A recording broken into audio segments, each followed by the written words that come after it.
और सुनाओ यारों, कैसे हो सब लोग। उम्मीद है कि सब लोग खैर खैरियत से होंगे। तो आज मैं आप लोगों को सुनाने जा रही हूँ एक ऐसी औरत की कहानी जो कि अपना बदला लेने की चाह में हर हद से गुजर जाती है। फौजिया ने आज फिर वही डरावना ख्वाब देखा था। वो देखकर वो चिल्लाते हुए उठी, छोड़ो छोड़ो, छोड़ दो मुझे मत मारो, मुझे माफ़ कर दो। इस ख्वाब को देखने के बाद वो बहुत परेशान हो गई और रोते हुए चिल्लाते हुए उठी।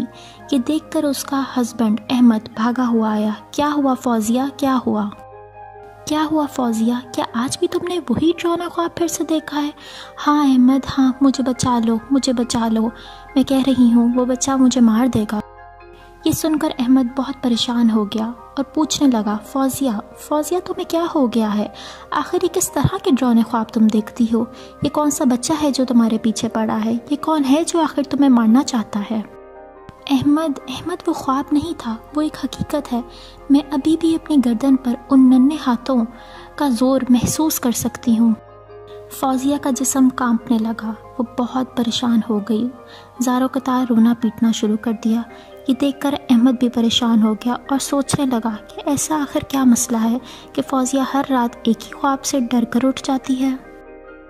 अगले दिन फौजिया अपने घर के दरवाजे पर खड़ी कुछ बच्चों को खेलता देख रही थी कि अचानक से वो फिर चिल्लाने लगी, अहमद मुझे बचा लो, यही है वो बच्चा जो कि मेरा जानी दुश्मन है, यही है जो मुझे मारना चाहता है। इतने में अहमद भागता आया। फौजिया की ये हालत उससे देखी ना गई। उसको चुप कराने लगा और कहने लगा, फौजिया तुम्हें क्या हो गया है? ये तो साकिब है, ये हमारा भतीजा है, तुम्हें क्या हो गया है फौजिया? ये तुम्हें क्यों मारेगा? अहमद ने फौजिया से कहा कि फौजिया, यूँ तो तुम नफसियाती हो जाओगी। आखिर ये किस तरह के ख्वाब हैं जो कि तुम देखती हो, जिनको डर कर तुम हर रात उठ जाती हो, परेशान हो जाती हो और ज़ारो कतार रोना पीटना शुरू कर देती हो? फौजिया, ये किस तरह के ख्वाब हैं? मैं तुम्हें डॉक्टर के पास ले चलूँगा, हम उसको जाके चेक करवाएंगे कि आखिर मसला क्या है। अहमद ने फौजिया से बहुत हैरानगी से पूछा, फौजिया, क्या तुमने इस बच्चे को कभी कहीं देखा है? मेरा मतलब ये है कि क्या तुम जानती हो कि ये बच्चा कौन है, या कभी तुमने इसको देखा हो? याद तो करो फौजिया, क्या कभी तुमने इसको देखा है? अहमद के इस सवाल पर फौजिया के रंग उड़ गए। वो एक गहरी सोच में पड़ गई और बहुत परेशानी से उसने जवाब दिया, हाँ अहमद, मैं जानती हूँ कि ये कौन है, ये वही हमज़ा है।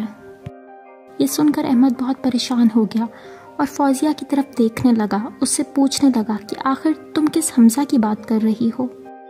अहमद, मैं बहुत अजियत से गुजर रही हूँ। मेरी ज़िंदगी में एक पल का सुकून नहीं है। मुझे सोते जागते बिल्कुल भी करार नहीं आता। अब फौजिया मुजरमाना अंदाज में अहमद से कुछ कहने लगी थी। अब अहमद बहुत परेशान हो गया था और आंखें फाड़े फौजिया की तरफ देखने लगा था और सुनने लगा था कि आखिर ऐसी क्या बात है। ये बात तब की है जब हमारा बेटा अली हमज़ा के साथ पार्क में क्रिकेट खेल रहा था। क्रिकेट खेलते खेलते दोनों की आपस में लड़ाई हो गई और जिस पर दोनों ने एक दूसरे को बहुत पीटा, बहुत मारा।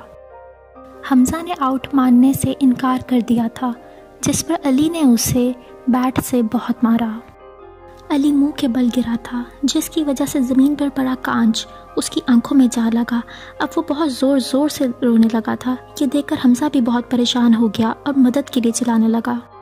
जब फौजिया को पता चला कि अली बहुत बुरी तरह ज़ख्मी हुआ है तो वो भागी भागी आई और अपने बेटे अली को अस्पताल ले गई। जब डॉक्टरों ने चेक किया तो उन्होंने फौजिया और अहमद को बताया कि अब उनका बेटा अली कभी देख नहीं सकेगा। ये सुनकर फौजिया और अहमद की तो ज़िंदगी ही रुक गई और वो अपने बेटे अली की लाचारी पर दहाड़े मार मार कर रोने लगे। हमज़ा के माँ बाप ने फौजिया और अहमद से बहुत ज़्यादा अफसोस किया और उनसे अपने बेटे की गलती के लिए बहुत ज़्यादा माफ़ी मांगी। हमज़ा की माँ रोज़ाना फौजिया के पास आती और रो रो कर गिड़गिड़ा कर अपने बेटे की गई हरकत के लिए फौजिया से बहुत ज़्यादा रोकर माफ़िया मांगती, लेकिन फौजिया तो भी इस हादसे से निकल ना सकी थी। फौजिया जब जब अली को देखती बेकरार हो जाती। मेरे फूल से बच्चे की आंखें तबाह कर दी। सारी उम्र ये दाग मेरे दिल पर कांच की किरचियों की तरह चुभता रहेगा।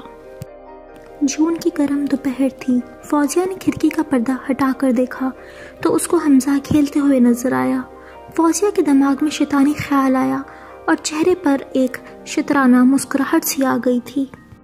हमज़ा बेटे, क्या कर रहे हो? आओ मेरे घर, आ जाओ, میں نے حلیم بنائی ہے، لیتے جاؤ، اپنی امی کو بھی دے دینا، آ جاؤ بیٹا گھر کے اندر آ جاؤ۔